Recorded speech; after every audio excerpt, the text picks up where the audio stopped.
Hi, and welcome to the Tandem Builders podcast, season 1. Thank you for joining us. And as all of you know, Tandem Builder is all about how teams are functioning, how well they functions together, keeping those gears moving together, and making sure that our actions are lubricating those gears. Today, our guest is Kayla Bradham, my friend, and strangely, I would call her my sister wife, because the man in my life is her former husband, and I think that our family and blending it has gotten to a beautiful place, and that is all about what Tandem Builder is about, in understanding how we move forward. Kayla is the executive vice president with Sports Philanthropy Network. She has had a career in fitness and sports advocacy. She has a podcast, Legacy After the Locker Room. And her degree is from St. Norbert College with a bachelor's in, communications and media, theater, and a minor in English. And she has also spent time teaching high school English at a private school in Milwaukee, Wisconsin. Kayla, thanks for being here. Thank you for being supportive of my journey in creating Tandem Builder. It's great to have you here. Thank you, Jess. It's really great to be here. I love the work you're doing, and I think it's super important. Thanks. I appreciate it. So tell us the story about your interest in sports and working in sports, and how did that all begin for you? Well, I'm really glad that your podcast, Jess, is about teamwork, because that really is my story, and it's a story about hopelessness. Yeah. And about hope. So when I was a little girl, and Jess, I don't remember what grade you are, when the teacher gives you the permission slip to play an instrument and sign up for baseball. But whatever year that was, I get the permission slips, and Jess, I think I'm going to be the world's best saxophone player. Like, I went to bed listening to Chuck Mangione every night, right? Wow. And my teacher gives me the softball permission slip, and I'm like, excuse me, ma'am, I need the baseball one. And she's like, Kayla, baseball's for boys. You need the softball one. Wow. And I was like, this is dumb. But I get my permission slips and I go home, and Jess, I'm so excited. Mm-hmm. And I give them to my mom. But the thing is, I grew up in severe poverty. We were so poor that we didn't have a car. My mom didn't even have her driver's license. Wow. Sometimes we didn't have a phone. Sometimes we didn't have a TV. When we got a TV, it'd be like one of those 75-cent ones from a garage sale where you put the tin foil and you kept moving it around. Yeah. It was about this big and the people were about this big. So I went home so excited. And I gave my mom those permission slips, Jess, and she just looked at me and she said, money doesn't grow on trees. Mm-hmm. And I knew that was the end of it. Mm-hmm. So I went back to school the next day, and the teacher asks us to come up and put the permission slips on her desk. And I go up and I just kind of put them down and I don't say anything. And she looks at me and she said, Kayla, your permission slips are blank. You need to have them filled out. And I looked at her and I said, yeah, well, money doesn't grow on trees. Mm-hmm. And Jess, I started crying, and these kind of tears that come out of the corner of your eyes. That was the first time in my life that I felt hopeless. And that I just knew I wasn't going to be the world's best saxophone player. I wasn't playing baseball, and frankly, I didn't even get to play softball. Mm-hmm. And I don't remember ever experiencing hopelessness before that time. Mm-hmm. But the story doesn't end there because somebody, and I don't know who, to this day, I'm 50, Jess, I don't know who. Somebody paid my registration fees for softball. And I'm saying I wasn't very good. I played third base, I played left field, but I learned how to be coachable. I Mm, had something to do. I learned like how to play a sport, and they had snacks. And if you grew up in poverty, the fact that there were orange slices at every mhm. practice and every game, believe it or not, is a big deal, right? Yeah, yeah. So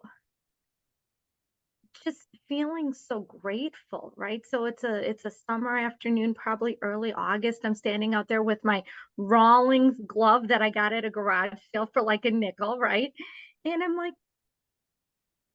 and I can only say this my way, but like out there in the sun with a baseball glove on my hand that smells like oil and leather. I think I probably used Crisco to leather up my glove. But I'm like, God, if you're real, when I grow up, can I help other people do this? Because this is Mhm, so good.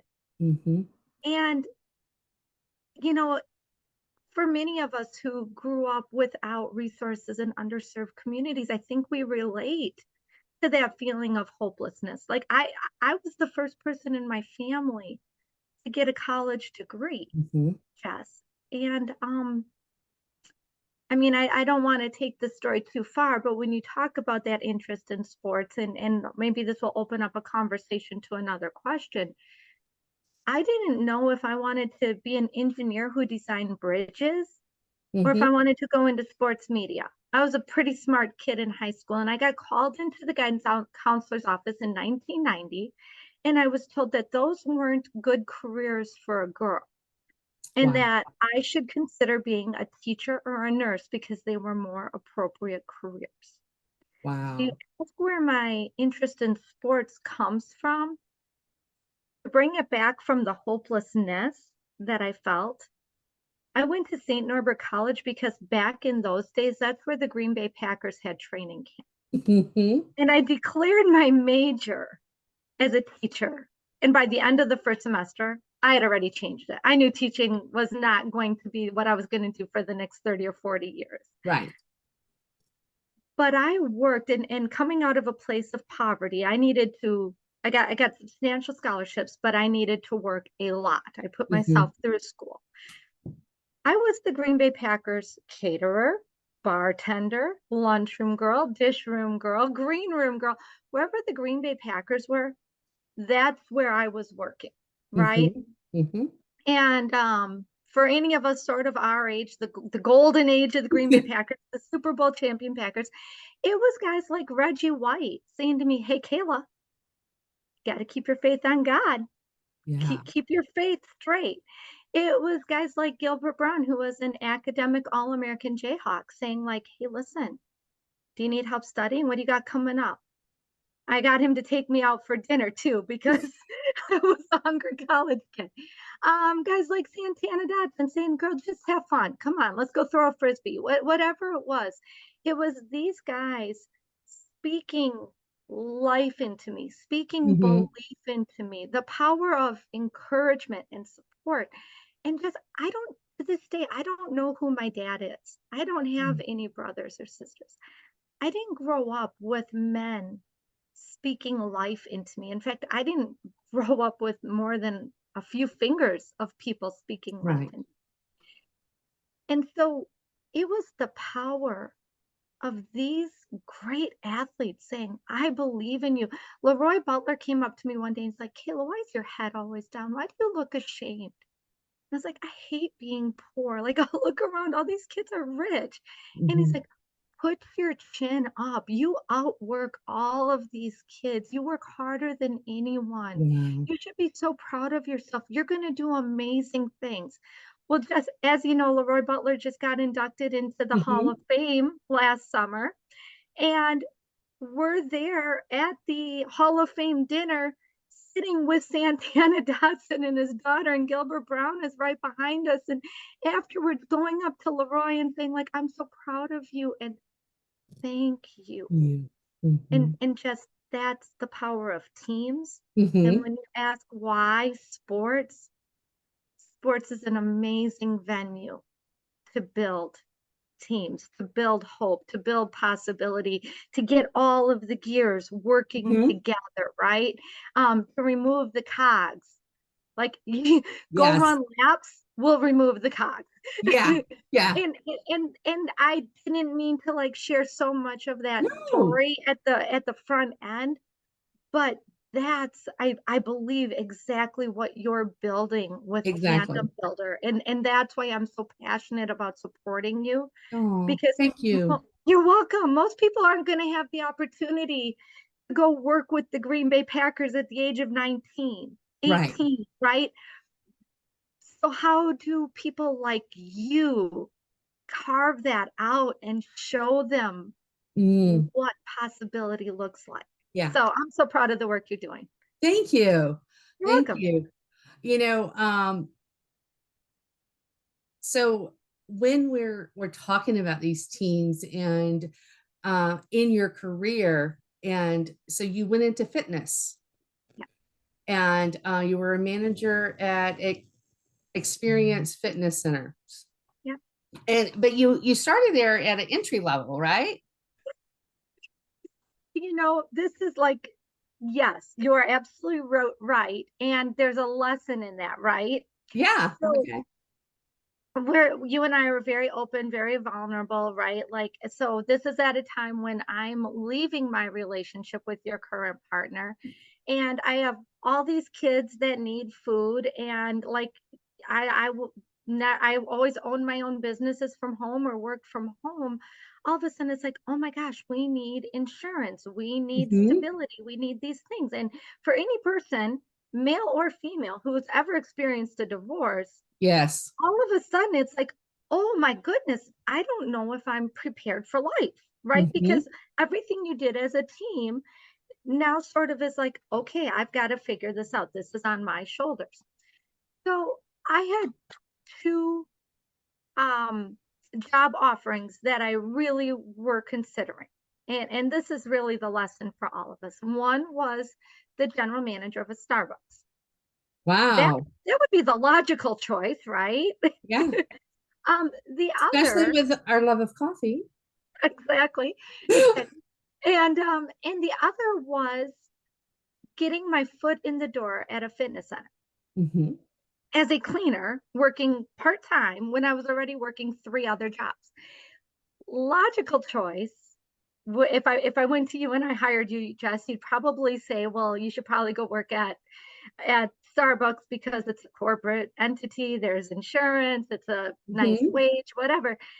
I went and I negotiated for 10, 15, 25 cents over minimum wage as a cleaner because I felt like I knew my worth. I Yes. knew that if I could get my foot in the door, I was not going to go into that position at the level that I left it. I had to get my foot in the door and I had to trust myself.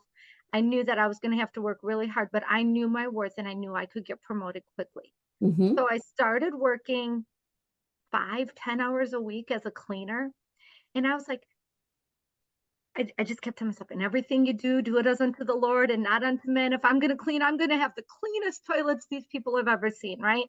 And I kept getting promoted. I was working front desk and selling water. I was working in the kids club and rocking babies. And we opened up another center and I was their lead front desk person. And then I was went into memberships and the weekend Hmm. manager. Within 3 years, I had six promotions and a generous six-figure income. Wow.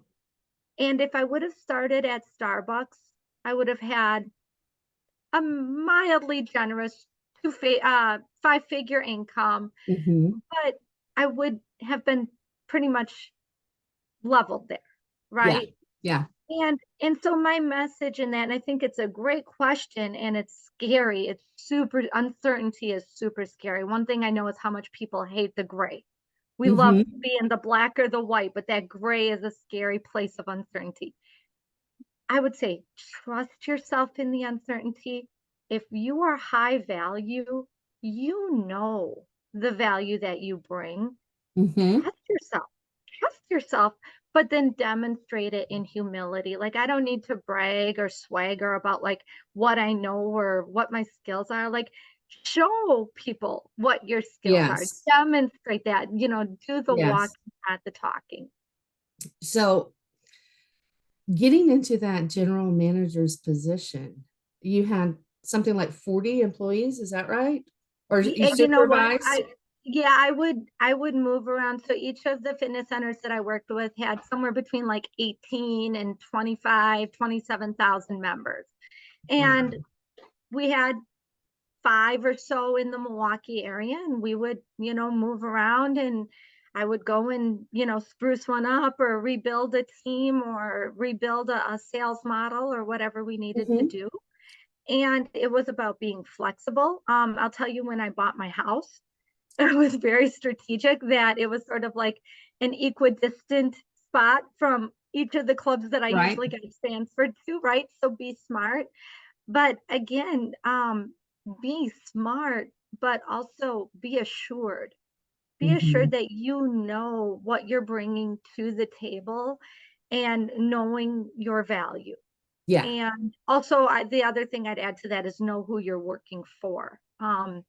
If I was successful, I would say it's because I knew in my heart that I was a servant leader who worked for my teams, Hmm. not working for my bosses. That didn't mean I had an Right. opportunity to be disrespectful, but it meant when push came to shove, sometimes I had to go back and have difficult conversations saying, like, I know you asked me to do this. Um, Blind spot. If I do this, we're going to have people leave, high turnover, poor Right. customer service, whatever it is. So being an advocate for the people below you. Hmm. Was there any specific practices that you used with working with your teams, whether it's just something that you do as an individual or a study or anything? Was there anything that you use specifically? That's a great question. I love that. I'll throw out two. I'm sure if I sat down and I thought about it, I could come up with more, but two things always stand out to me. And I think they're the core of great leadership. One is 360-degree leadership, and that's actually a book for anybody who wants to read it. But the concept is lead up, lead across, and lead down. Hmm. And whatever position my employees were in, I really nurtured, fostered, encouraged that concept with them. So maybe you're a cleaner, Yeah. but you can lean up, you can lead up, you can walk in and see a baby crying or somebody who doesn't know how to use a piece of equipment or something, and you can show them, right? So Hmm. leading up, leading across, leading down would definitely be one. And then the other would be train people how to take your job. Like, we live in this world of, and I see this so much, this competition of, Yes. I don't want you to know what I'm doing because you might take my job. Um, that would be great. That's the best problem in the world to have, because then you can get promoted, Hmm. right? Hmm. So I would work very intentionally at identifying my A players. Hmm. And when I knew who my A players were, I'd start saying to them and speaking life into them, saying, you have a lot of potential. I Hmm. can see you getting a promotion. Would you be interested in getting better hours and more money and more job perks and more recognition and adding some stuff to your resume? And over and over, I'd hear, oh my gosh, yes, you see that in me. Because number one, we don't tell people when they're good. Right. And when they were good and we talked and I heard, yes, I would love a promotion, I'd say, okay, well, let me show you how I do KPIs. Let me show you how I run a report. Let me show you how I Hmm. order energy drinks. Let me show you how I hire a vendor or what I'm looking for. And then when a position opened up, my boss would come to me saying, hey, Kayla, we have a Hmm. position open. We'd love to put you in it. But the thing is, we don't know if there's anybody who can do your job. And I'd be like, oh, yeah, I've already trained somebody. I'm good. I mean, give me 4 days to show them the stuff that I felt was a little bit more private, Hmm. confidential. yeah, I can have somebody ready in 4 days. And it'd be like, wait, are you serious? I'm like, Of well, course. isn't that what you hired me for? Like, Hmm. I'm supposed to manage this stuff. Part of managing stuff is making sure that if I got in a car accident, the reports that your boss wants Right. are on his desk, because otherwise you look bad. It's like, oh yeah, okay, well, yeah, listen, if you can get somebody trained in 4 days, can we move you over here? Don't tell anyone you're leaving. Don't tell anyone you're leaving. Get that person trained, and let's start putting things in play. That is cool. That's what we want, right? Like, don't Exactly. all of us want Exactly. that? So stop competing with your teams. Stop competing with the people below you. Stop, like, don't let your teams compete with each other. If you have Mhm. that, somebody is a lone wolf, they got to go. They got to Exactly. go. Identify your lone wolf and get them off your team. I think that's a really good point. I think that sometimes when we do have team members, it's okay if someone doesn't fit. Yes. They will fit somewhere else. Yeah. And it's okay to say, you're not a fit for this team.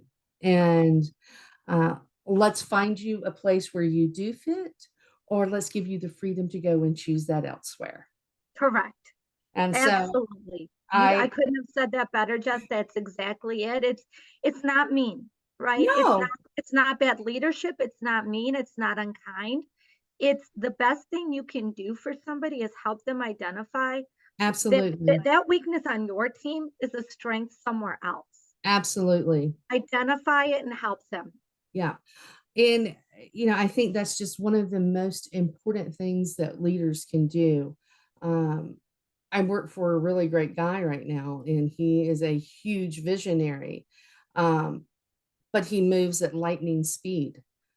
And you have to move with him. Everybody has to be moving together, because if they're not moving together, we're going to get slammed. And that happened this week. Um, and so now we have to have a regrouping on Monday morning, so that we can identify where our gears are stuck. But that's good leadership. That's Yeah. really good leadership. And it's not about telling you what you did wrong. It's about giving you an opportunity to grow. Yeah. So I appreciate that so much. You I sharing your. love that, Jess. I was listening to a pretty prominent basketball coach Mhm. talk about that very same issue. And oh, actually, I think it was a soccer coach. And what this female soccer coach had said was the way that she mitigated that problem was every player on the team gave themselves a role. Uh, I'm going to be the mother of this team. Mhm. I'm going to be the instigator. I'm going to be the questioner. I'm going to be the leader. I'm going to be the supporter. They gave themselves names and roles. And then when somebody called somebody else out, like, hey, you're not working as hard as you should be working, or that was a cheap shot, or Mhm. when you said that about her, that was really low and not Right. called for. They had the opportunity to say, listen, that's just my role on this team. My job on this team is to call you out in love and say that's not okay. And I Right. thought, boy, that's really wise, because now nobody's the bad guy. Mhm. Everybody's on the same team. And that supporter comes in and says, you know what? I think that this instigator was right. They're saying this to you, and I think you need to hear, but we love you. We care about you. You're Right. vital to this team. Right. So when we allow our teams to sort of assume a role that's a natural Mhm. fit for their personality, we unstuck the cog. And I Yes. was like, this is what we need. We need that frank, open communication that builds teams, that puts everything in tandem in a Yeah. way that wins, Yeah. right? Nobody felt like they were fighting against each other. It's just like, this is just my role on the team. I'm not saying it out of a place of hurt or anger. I'm saying it because Right. this is what we agreed was my job. Mhm. Mhm. Boom. Yes. Yes. I agree. And, I every time we come to visit, uh, I'm amazed at probably the energy that it takes you with 8 kids. Um, and unfortunately, I mean, I certainly wanted more children than I had, but that wasn't in the cards for me. My body didn't work that way. And so part of me knows that I could not have done the energy. I could not have done what I see you do, and in the way that your kids work as a team, and how they all kind of pitch in together, and the life skills that they're learning in how to keep everything moving and going together. And I just think that that's amazing, because I see that. I know I kind of just went left field there. Uh, um, I see how they are so they do what they need to do. They all have, like what we were just talking about, they all have their own role in your family, and then they have their own responsibilities, and then they work together to get it done. And I think what awesome humans they're going to be able to go and do when they get into the work world, and they're in the world. So I don't know, that just popped in my brain, and I wanted to share that with you. Thank you. That's a beautiful compliment. I think as parents, sometimes we forget that our children are going to grow up to be adults. Mhm. And it's our job to share our values, to share the things that we believe in, our faith, our morals, our values, our stance on money and budgeting and things Mhm. like that. But also it's our job, um, whether it's in the family unit or in the workplace, your job is to grow people who can be promoted, right? Like I say, Mhm. whole and complete people. So I think, like as much as parents share and express their values and their messages, whether you take it to parenting or in the workplace, you need to, in wisdom, give the people that you surround your time with the opportunity to be their own people and develop their own values and develop Mhm. their own beliefs. So, um, you know, the lunchroom, the dinner table, that's a great place to do that. Like, that really to me is the place to talk politics, religion, Mhm. um, LGBTQ, abortion, like all these things that people are very divided about. And then come to a space where if somebody believes something different than you, Mhm. then you did your job. You Right. raised them to think.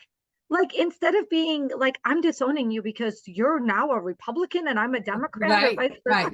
Like, Right. Right. the goal is raise people to believe whatever they want Mhm. and be able to defend why they believe that. And Is it that's how you get those, when you Yes. say work as a team, it's because we spend a lot of time debating. We spend Yeah. a time laughing. We spend a lot of time rolling up our sleeves and just doing chores and talking. And I Mhm. think fostering communication and relationships and giving everybody a space to just be who they are authentically and show up. Yes, I had that experience when I worked in the fitness centers. Mhm. Go back to the days where personal trainers were little tiny blonde haired girls with green or blue eyes, Yeah. Yeah. right? We did not, and this isn't my company, this is universally, Right. you did not see black female personal trainers. Right. Right? So much has changed in the last few years, but I actually remember going through multiple interviews to hire a personal trainer who was not white, who had sleeves on both of his arms. Yeah. And the question was like, I'm not sure if that's the look. And I said, well, I think the look is what our members look like. Right. And so I really created a shift, and it took a little bit of a push. And again, it wasn't that my company was discriminating, it was just like in the industry that didn't Yeah. exist. But I started hiring 200, 250-pound personal training women.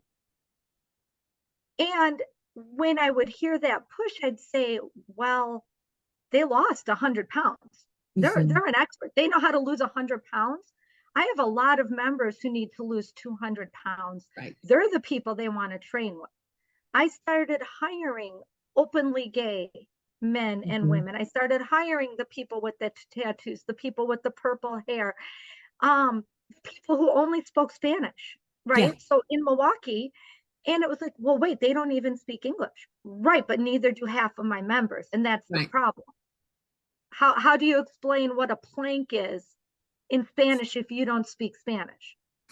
And Mhm. and I think that's exactly what you're leaning into Yeah. is Exactly. solve the problem, right? And step outside of the box, be willing to take a little bit of pushback. We did get a couple of calls like, I don't want to work at a gym where there's a 250-pound woman training people. Okay, go find another gym. Go Yes. find another gym. It's okay because you know what? 98% of people do want an Mhm. inclusive environment where they feel like everybody's working on their goals. I did my Absolutely. market research. I know I've talked to my members. I know that 98% of people aren't bigots, racists, and Right. homophobics and afraid or intimidated by people who are larger than them. So it's okay for you to go to another gym. But I love Yeah. you. Exactly. Exactly. Okay. And so after a bit, you made a shift and started teaching for a couple of years. And in the process of teaching, you were also building your own business, working with sports philanthropy, and kicking off your podcast. So tell us about those decisions to make that shift. Scary. Scary is the first word that comes to mind, right? Because you're sitting there now with a fairly generous six-figure income, Mhm. right? And at that time, my two oldest daughters were going to be seniors in high school. And as a mom, that hit me like a ton of bricks. Mhm. Like, did they know everything? And obviously, Jess, in my role, this isn't lost on you, and I don't think it's lost on the listeners, but if you have 40, 50, 60 people working underneath you, you're working 24 hours a day, seven Yeah. days a week, and you're out of the house Yeah. 10, 12, 14, 16 hours a day, right? Mhm. So my older kids raised my younger kids. Mhm. And I'm so incredibly blessed by my older kids, right? That they stepped up to get us the money that we needed to have a comfortable lifestyle. And at that time, money really wasn't an issue then. Mhm. But what was the quality of my life. And family has always my faith and my family have always been my biggest priority. And I just remember sort of wrestling, and I'm just gonna say it my way, but like wrestling with God, wrestling with my heart and my mind. And I think sometimes the biggest thing we have is like when your heart and your mind don't agree Mhm. and they're at war. And somehow you gotta like get them to come together, right? And that's where I was. Like my heart was saying, this is their last year. Yeah. This is their last year at home. And my mind is saying, they're going to college, you better make a lot of money. And it's a lot of prayer and supplication and wrestling and journaling and meditating and yoga and whatever people do, right? Like I Yeah. ran a lot during that time. I ran up hills just trying to exhaust myself so that I could fall on the ground and hope that a magical answer would just poof and Yeah. I'd receive this great revelation, and it never happened. But we have to make hard choices. Yeah. And I can remember we were all in the living room and I said, hey guys, I'm really wrestling. I keep struggling with this. This is our last year with Michaela and Emily at home.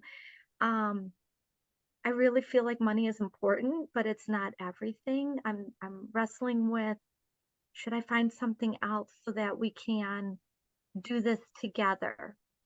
And my kids were super supportive of that.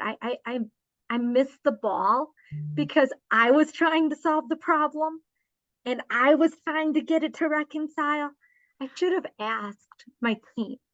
I Mm, should have just leaned in vulnerability and from the beginning said, I'm struggling. This is sort of what I'm thinking. Can you guys lean in on this? right. Right? And sometimes I think as leaders, we want to shoulder the responsibility and Yeah. say, I've made a decision instead of asking our teams for input and feedback. Well, the unanimous thing was, Mom, we've been poor before. We know how to be poor. Let's be together because this is really important. You're right. When this happens, it's done. It's too late. Do you want to Hmm. be and say, I wish, I shoulda, Hmm. I can't go back. Right. And so full support of the kids to be poor again. I went in and I taught at the school that all of my children were at. It was a K-3 through 12th grade school. And it happened to be during those 2 years of COVID. Yeah. And I feel like God knows so much because when other people didn't know how to use Zoom, I already did. When people didn't know how to teach synchronously and asynchronously, I already did. Hmm. And because I was an expert team builder, I knew how to do more than teach. In fact, I was probably a much worse teacher than I was a leader. But I went into that school with a heart of making sure every kid knew that they were valued, knew that they were smart, knew that life was more than academics. And when I had kids tell me, like, Miss B, you don't understand. I live in Milwaukee. There's no hope for me. My dad's Mm, in jail, my uncle's in jail, my grandpa's in jail. I'm just gonna go sell some stuff and help my mom pay her rent. I was like, mhm. okay, then let's get on the phone and let's call your mom and let's just tell her you're gonna sell some stuff so that she can go pay her rent. Let's see what your mom says. Yeah. Because you're not. You are not gonna fail my class. And you are going to get into a local technical college on a promise program and you're going to get an apprenticeship or Mhm. you're going to go to school for 2 years. You're going to do something, but I'm going to tell you what you're not going to do. You are Mhm. not going to fail. And so I feel like that was the gift. And I'm so glad I was able to lean in and sort of speak to those kids, especially during COVID. Those were hard years. And Mhm. I can't say anything except for like the way the universe has this way of timing things out, right? Like if there was ever a year Yes. where that's where I should have been, Yes. it was those years, right? But again, let's go back to me in high school. Kayla, you should be a teacher or a nurse. Um, I love the people. I Yeah. don't identify the predicate adverb of the nominating blah blah blah. Yeah. In real life, we don't need that. Nobody has ever asked me to draw two lines under the adverb and one line under the proper pronoun Right. and and circle the conjunction. Um, and so I sort of struggled with, internally as a Mhm. mom and as a teacher, like what are we teaching and what do we really need to teach? Mhm. And I think we need to look at that honestly as parents in our educational systems, with BARD and with all of the AI and everything else that's coming, where focus goes, energy flows. Um, I'm Agreed. I'm Oh, just I gonna love say that. I teach your teams what they need to be prepared for their next promotion. Yeah. Right. I care a lot more that kids can write very well, that they can speak articulately, and I can't even say the word articulately. I care way more about that, Jess, Yeah. than about identifying adverbs, right? So I sort of wonder, Absolutely. like, where, and I'm saying this as a mom, I'm saying it as an educator. I love the school I was at. It's not a school thing. This is nothing to do with the school, right? This is Mhm. education across our country. But if we talk to kids across our country, they think grammar is dumb and they're never going to use it. No, they're not going to have to Mhm. identify the adverb. They are going to have to write well. Yes. Go ahead and send an email to your boss asking for a raise and don't use proper grammar, right? Right, So I right. think the way that we look at things maybe just like any team, when when I'm consulting with an athlete who or a sponsor who wants to give money, you do have to sort of look at it and say, like, is this really the message? Is Mhm. this really what we're selling? Yeah, And I do think as far as education goes, we should look at that a little more carefully and ask ourselves as educators, what are we selling? yeah.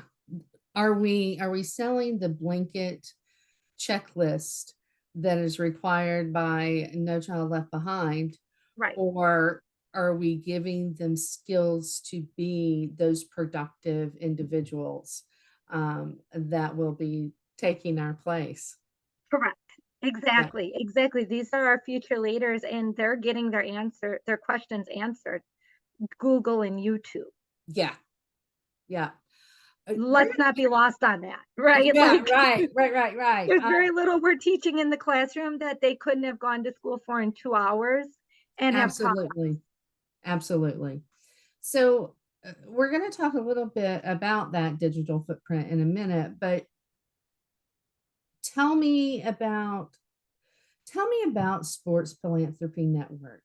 Tell me what you are doing as the executive vice president and how team building and working with teams and working with uh, professional athletes, retired professional athletes, coaches, the gamut. So tell us about that. Okay, so I tell people all the time I have the best job in the world, which I think I do. But for me to like really share that and really hammer it, let's go back to the beginning of this recording when we talked about hopelessness. Yeah. And I said to you how I just stood out in that baseball field with that Crisco covered 25-cent Rawlings glove, saying, God, if you're real, can you help me do this when I grow up? Yeah. Right. So, for your listeners who are familiar with Tony Robbins, who's sort of like a self improvement guru, when I was managing the fitness centers, I went to Tony Robbins' Unleash the Power Within event at the United Center. And that was 11,000 plus people in Wow. Chicago at the United Center. And what Tony Robbins does, and this is not an endorsement for him, like do your thing, right? But he has a way of bringing you back to that time in your life where you felt hopeless. Hmm. Okay, so we know where that is for me. And then projecting things forward to where you're creating hope and you're seeing possibility. And that's sort of his operational manual, Hmm. right? Hmm. And so in me sharing the story, I know that you and your listeners say, like, okay, well, we know where she felt hopeless. And we know that she was saying, like, can you help me create hope and possibility for other people? So that's what revealed itself or manifested itself to me during that time at Tony Robbins. And at that time, whether your listeners want to say God, the universe, karma, you can put whatever name on it you want. I think it really is all the same Hmm. bundle of truth for this experience, whatever it is. I met my partner Roy at this event with over 11,000 people. Hmm. And I finally, at the age of 40 something, discovered my purpose. Like, yes, I am designed. I was created. I was birthed to create hope and possibility. That's my destiny. That's my Hmm. purpose. And I think part of the promise, and again, I was in my 40s, Jess. Yeah. How many of our listeners right now, today, who are hearing this, maybe they're washing the dishes, maybe they're driving in the car, maybe they're like feeding their baby, really don't know what their purpose is. Hmm. Hmm. Again, I was in my 40s and I was just kind of going through life day by day by day by day. And I loved my life. I had a great life, but I didn't really understand it. And if you would have said, Kayla, who are you? I would have said things like, I'm a wife. I'm a mom. I have a Mhm. clean house. I bake my own bread. I would have said things that I do, but Mhm. not who I Ooh. was. Who are you? Mhm. And now, if somebody asked me, Kayla, who are you? I would say, I am a woman who creates hope and possibility for the people who need it most. I'm an inspirational instigator. Mhm. Okay. And so I challenge everyone, like, figure out who you are. Mhm. And I love the way Tony Robbins says it. When did you feel hopeless? Now project that. Wow. What brings you hope? That's who you are. And I paid a ton of money for that, guy. So there's your free advice. Thank you, Tony. That's that's how I met Roy. Mhm. Roy was a graduate of Northwestern. He was an NFL agent. He taught sports management at Northwestern University in their graduate program. He has a sister who's developmentally disabled, who still lives at home, cannot um, live on her own Mhm. independently. We were both there and we both had the same revelation, and we met out of over 11,000 people, and we sat down and we started talking, and he's like, so tell me about you. And I'm like, okay, well, I know this is what I'm supposed to do. And he's like, oh my gosh, well, here's what I've got this idea, like, I want to do this nonprofit where we create opportunity and education and empowerment through sports for underserved people. And I'm like, wait, what? Say this again. Hold on. Yeah. What? You want to create hope and possibility through sports? Huh.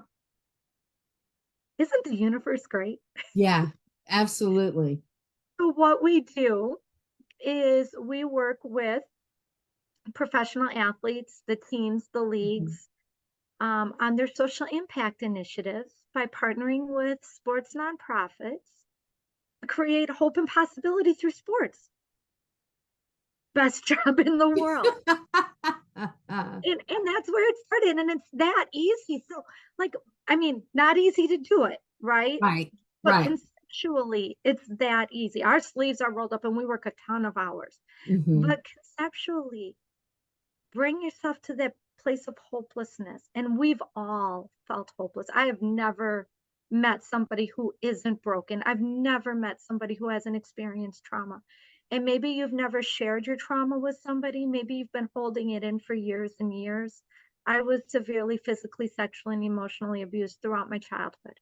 Mhm. And I held that in for years. But when you can get to a place where you can reconcile your trauma, Mhm. Mhm. identify the hopelessness that you felt. And that doesn't mean you have to put people down. It doesn't mean you have to No. hurt anybody. It just means you have to get to a place where you can identify it. And it's hard, but I will encourage everybody to counseling or figure out how to forgive people who Mhm. have caused you trauma, because that's really where the healing is. Um, Absolutely. yeah, and we need to talk about that, right? We need to Yeah. talk about, everybody has trauma. Some people have way less trauma than others. Some people have way more. Mhm. But sit in each other's trauma.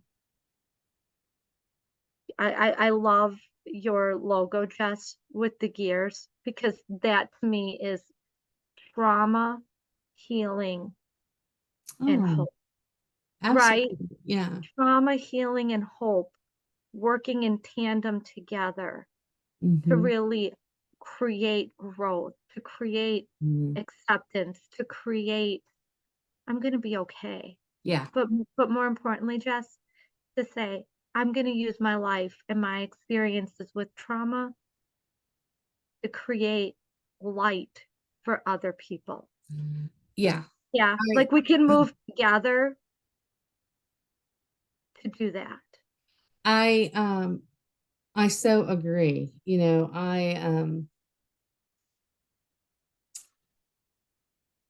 when I talk about losing Chelsea, and there's always the dismay.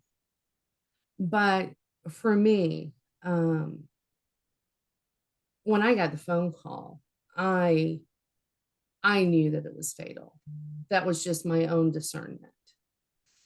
Um, my brain took a long time to catch up with that on the drive. Yeah, Right? exactly. The Exactly. brain and the heart. All right. Exactly. Like boom. But when my biggest prayer to God was, Lord, please don't let me be angry about this. Please don't let me be angry with you. This is what it is. That doesn't mean I wasn't sad. That doesn't mean that I wasn't frozen for a period of time. Um, and it doesn't mean that there wasn't this traumatic impact. Um, but for me, faith and praying gives me the foundation to heal the trauma. You know, our our experience in childhood varies a little. I wouldn't say that the trauma that I experienced was chronic, more episodic, but there were family members that molested me. Um, there were spankings that were not spankings. Um, and but you get to a place, especially I think once you understand um, life better than you did before, because understanding life is a continually growing process. And when you start having similar experiences, and what I mean by that is you start parenting, you start having children, um, you begin to empathize and you begin to understand the dysfunction that was in the family. Um, and typically, even though that was really the wrong choices, people do what they think is best in the decision, or how to manage that moment. It may have been absolutely inappropriate. And praying to have the grace to find that forgiveness is, I think, the one thing that allows us not just to forgive, but to this is gonna sound corny, live in tandem with those people that are still here. Yes. Uh, 100%. I don't think that's corny at all. I think yeah, that's a very brave but true statement, right? Like, yeah. are you going to cut yourself off from everybody who's ever hurt you? Hmm. Or are you going to be a bright light that shines like a Hmm. diamond? Absolutely. Exactly. Exactly.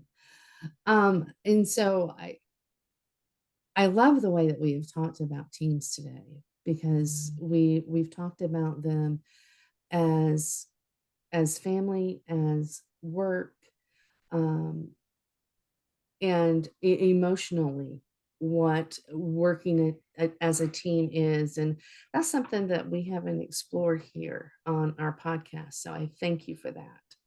Welcome. And I guess I would just say, like, think it's vitally critical that we don't get caught up in work and only think about our working teams, Hmm. to the detriment of our families, and vice Absolutely. versa, to the detriment of our marriages or our relationships, Hmm. um, to the detriment of our faith, or to the detriment of our own personal souls. Absolutely. Right? Like all of those things really do have to work in tandem. The way that I say it, it might be wrong. It's definitely not a psychological term, but to create whole and complete people. And that's really Mm, one of my niches with the athletes. yeah. Spend a lot of time with athletes who, all they've ever heard is that they're an athlete dress. Let's Hmm. build whole and complete people whether that's the homeless person that you're, giving a bottle of water to on the street, Mhm. or whether it's, the owner of you're in Georgia, so let's say whether it's, the Arthur Blank, right? And Right. the owner of the Falcons. Like, I don't care who it is. My parting thought would be live in tandem with your employment, your Mhm. family, your faith, and your own personal spirit, Yeah. and get all of those gears moving Mhm. together and figure out when life isn't going good for you, one of those gears, I guarantee it's one of those gears Yeah. are stuck, remove the cog. That's the tandem, right? Like, Yes. it's work, family, faith, and usually I'm my biggest problem. It's the I story I'm Mhm. telling myself, or my stubbornness, or my pride that's in the Yeah. way. Yeah. So look here first, but Isn't undo the it clock. hard? Yeah, it's really, really hard. Yeah. That'd be my like one big takeaway Yeah. is get it moving together. Yeah. Thanks, Kayla. I so appreciate you being here. I can't wait to see you in a couple of weeks and see the kids. Um, I appreciate your friendship. I appreciate you coming into my life the way you did, and that we wasn't always easy, and we know that. But we figured it out and we moved forward together. And that, I think, is not only wonderful for us as individuals, but it's wonderful for the children to see that. And it's Um, wonderful for other men and women, right? absolutely. Like I don't, again, it goes back to the not needing drama, Yeah. right? Like, we can, part of being a whole and complete person is living in tandem with Hmm. the other whole and complete people that are in your life, and then, being grateful Yes. for the goodness that they bring into your life, right? Like, you might not like your ex-partner's new partner. There's plenty of people who don't. That's right. Find what's good in them. Like, are they good to your kids? Yeah. That's the litmus. That's Right. the litmus, folks, right? So, I'm really tired of hearing people complain and put up all these barriers, and it's like, you're not with that person. Hmm. That's a heavy suitcase to carry around. You're not with them. It's Right. their new partner. You're not competing with their new partner. It's their new partner good to your kids. Yeah. That's it, folks. That's it. Simple as that. That's it. Yes, thank you. I feel honored to be here with you. I echo everything that you said, and I hope that our conversation in some small way inspires other people to get unhinged and get the hiccups out, and that it just sort of burps them into working well and functioning as a whole and complete person. That's the goal. That is the goal. Again, Kayla, thank you so much. And where can people find you? Um, if you want to talk business, find me on LinkedIn, Kayla Bradham. If you want to be my friend, find me on social media, Facebook, Instagram, you name it, TikTok, you name it. But I'm here with a heart to serve and a heart to lead. Thank you so much, Kayla. Thank you, Um, Jessica. this has been the Tandem Builder podcast. You can find me on social media, TikTok, Instagram, at the Tandem Builder. I'm also on LinkedIn and YouTube. So please check us out, and we look forward to our next podcast. And thank you so much.